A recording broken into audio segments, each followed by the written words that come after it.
आज का बाइबल का वचन संत पौलुस का रोमियो के नाम पत्र अध्याय 8 वचन 12 से 17 और आज का सुसमाचार संत लुकस के अनुसार अध्याय 13 वचन 10 से 17।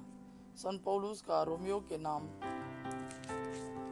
पत्र अध्याय 8 वचन 12 से 17। इसलिए भाइयों, शरीर की वासनाओं का हम पर कोई अधिकार नहीं, हम उनके अधीन रहकर जीवन नहीं बिताए।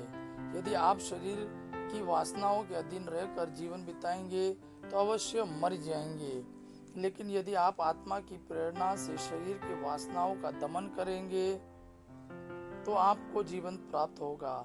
जो लोग ईश्वर की आत्मा से संचालित है वे सब ईश्वर के पुत्र है। आप लोगों को दासों का मनोभाव नहीं मिला जिससे प्रेरित होकर आप फिर डरने लगे। आप लोगों को गोद लिए गए पुत्रों का मनोभाव मिला जिससे प्रेरित होकर हम पुकार कर कहते हैं, अब्बा है पिता। आत्मा स्वयं हमें आश्वासन देता है कि हम सचमुच ईश्वर की संतान है। यदि हम उसकी संतान है तो हम उसकी विरासत के भागी है। हम मसीह के साथ ईश्वर की विरासत के भागी है। यदि हम उनके साथ दुख भोगते हैं तो हम उनके साथ महिमान्वित होंगे। आज का सुसमाचार संत लूकास के अनुसार अध्याय 13 वचन 10 से 17। ईसा विश्राम के दिन किसी सभागृह में शिक्षा दे रहे थे। वहाँ एक स्त्री आई जो अब्दुल लग जाने के कारण 18 वर्षों से बीमार थी। वह एकदम झुक गई थी और किसी भी तरह सीधी नहीं हो पाती थी। ईसा ने उसे देखकर अपने पास बुलाया और उससे कहा, नारी, तुम अपने रोग से मुक्त हो गई हो।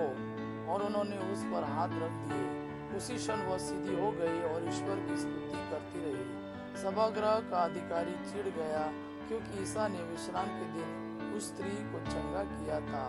उसने लोगों से कहा, 6 दिन है जिन में काम करना उचित है, इसलिए उन्हीं दिनों चंगा होने के लिए आओ, विश्राम के दिन नहीं। परंतु प्रभु ने उससे उत्तर दिया, ढोंगियो, क्या तुम में से हर एक विश्राम के दिन अपना बैल या गधा थान से खोलकर पानी पिलाने नहीं ले जाता? शैतान ने इस स्त्री इब्राहिम की इस बेटी को इन 18 वर्षों से बांध रखा था, तो क्या इसे विश्राम के दिन उस बंधन से छुड़ाना उचित नहीं था? ईसा ने इन शब्दों से उनके सब विरोधी लज्जित हो गए, लेकिन सारी जनता उनके चमत्कार देखकर आनंदित होती थी।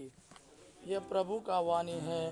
प्रभु को धन्यवाद। अब्बा पिता की महिमा और पुत्र यीशु का प्रेम आप पर सदा सर्वदा बना रहे। आमीन।